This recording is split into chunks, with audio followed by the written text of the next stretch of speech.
एक दिन की बात है, गुरु नानक जी ने अपने एक शिष्य को बुलाकर एक चबूतरा चौरा बनाने के लिए कहा। शिष्य ने गुरु की आज्ञा से चबूतरा बना दिया। गुरु नानक जी ने उस चबूतरे को देखा और अपने शिष्य को उस चबूतरे को तोड़ने की आज्ञा दी। इस प्रकार गुरु नानक जी अपने शिष्य से बार बार चबूतरा बनाने को कहते और बार बार तुड़वा देते थे। उनका शिष्य भी उनकी आज्ञा से बार बार चबूतरा बना रहा था और तोड़ रहा था।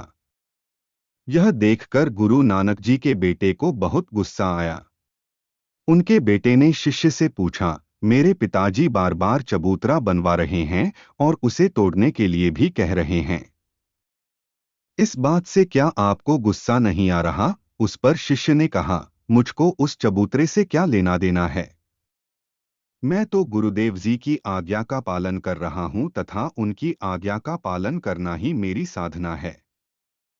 गुरु नानक देव जी के बड़े बेटे का नाम श्रीचंद था। एक दिन गुरु नानक देव जी ने अपने बड़े बेटे को बुलाकर कहा, बेटा श्रीचंद, आज सेवा की भागदौड़ में मैं गौशाला की सफाई नहीं कर पाया हूं।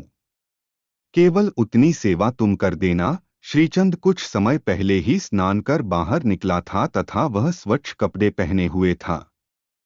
श्रीचंद ने अपने मन में सोचा कि यदि मैं गौशाला की सफाई करूंगा तो मेरे कपड़े मैले हो जाएंगे तथा मुझे फिर से नहाना पड़ेगा। इसलिए वह सफाई करना टालना चाहता था। उसने कहा, पिताजी, मुझे तो मंदिर में जाना है। वहां भली भांति स्वच्छ होकर ही जाना चाहिए न। इतना कहकर वह वहां से चल दिया।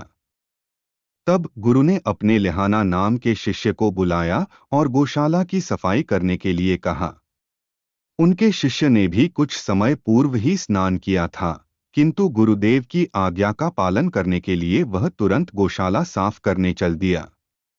गौशाला स्वच्छ करने के बाद उसने पुनः स्नान किया और मंदिर गया। दूसरे ही दिन सिखों का बड़ा सम्मेलन था। उस सम्मेलन में सभी के सामने नानक देव जी ने अपने शिष्य लिहाना का नाम बदलकर अंगद देव कर दिया तथा अब वह अंगद देव के नाम से पुकारा जाने लगा। गुरुदेव ने उसे गुरुगद्दी का भी उत्तराधिकारी बना दिया।